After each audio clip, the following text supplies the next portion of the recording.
Jumpa lagi dengan saya pada topik ke-8 masih di makroekonomi. Pada topik ke-8 ini kita membahas tentang business cycle atau yang dinamakan siklus bisnis. Kenapa kita tiba-tiba seolah-olah membahas tentang mikroekonomi? Sekarang saya kasih tahu rahasianya.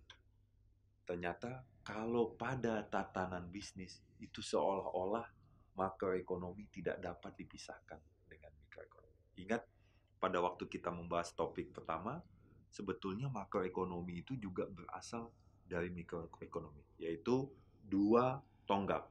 Tonggak pertama rumah tangga, tonggak kedua perusahaan. Nah ini kalau kita eh, kaji, itu dua tonggak itu adalah mikroekonomi. Nah sekarang kita mau melihat siklus bisnis. Siklus bisnis itu, sekarang kita mau tahu sih eh, apa itu bisnis. Bisnis itu adalah segala usaha atau aktivitas tindakan yang menghasilkan produk dan jasa. Jadi, yang membedakan dengan ekonomi adalah kalau ekonomi, segala usaha dan tindakan kita yang mempertukarkan barang dan jasa. Nah, yang menghasilkan barang dan jasa ini adalah bisnis itu sendiri. Ya. Nah, sekarang pada kesempatan ini kita mau mendiskusikan tentang siklus bisnis. Jadi, kalau kita lihat ya, misalnya dalam perjalanan ekonomi bangsa. Dalam perjalanan ekonomi bangsa itu anggaplah kita apa ya? Kita jeda antara tahun 2000 ya sampai tahun 2010. Antara tahun 2000 sampai tahun 2010. Di mana waktu tahun 2000 itu kita baru lepas dari apa yang dinamakan krismon, di mana krismon itu adalah krisis moneter yang ditandai dengan mata uang kita itu jatuh sampai di angka 15.000 per US dollar. Ya, akhirnya berdampak pada komoditas-komoditas impor sehingga kita mahal untuk mendapatkan barang-barang impor dan juga berdampak kepada tingginya suku bunga. Nah, pada saat itu juga terjadi ras, di mana masyarakat kita itu sudah tidak percaya dengan menyimpan uang di bank.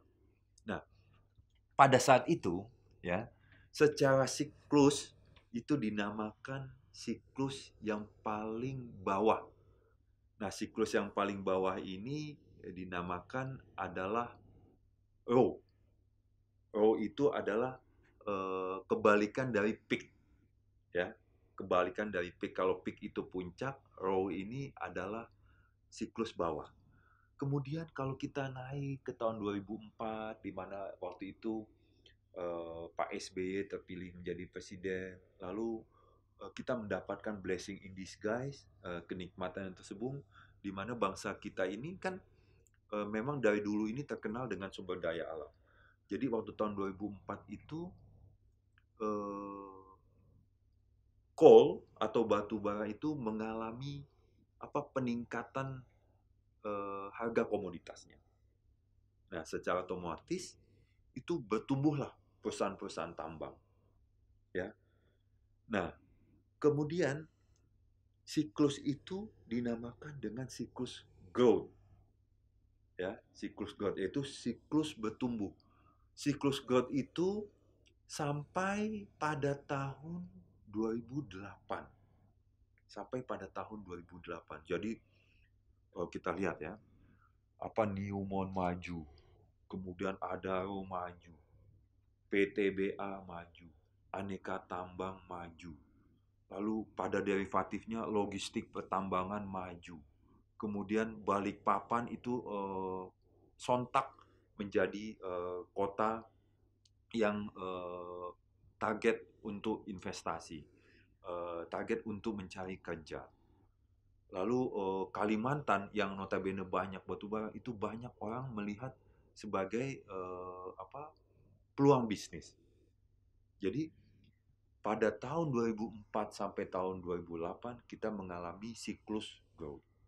Nah, lalu kemudian kita lihat ternyata memang batu bara ini boleh dibilang black gold, yaitu emas hitam, selalu merambat naik harganya. Kalau nggak salah, itu harga tingginya, tertingginya itu pada tahun 2010 itu mencapai 150 US dollar per ton. Padahal sebelumnya di tahun 2000 itu masih 20 US dollar per ton. Sehingga kita mengalami pertumbuhan ekonomi yang signifikan. Bahkan kalau nggak salah pertumbuhan ekonomi kita itu waktu SBY periode kedua ya, mulai tahun 2009 itu di atas 6%. Karena ditolong oleh sektor batubara ini ya. Nah, dari siklus paling bawah kemudian growth sampailah kita di tahun 2010 itu siklus yang dinamakan siklus peak. Siklus peak.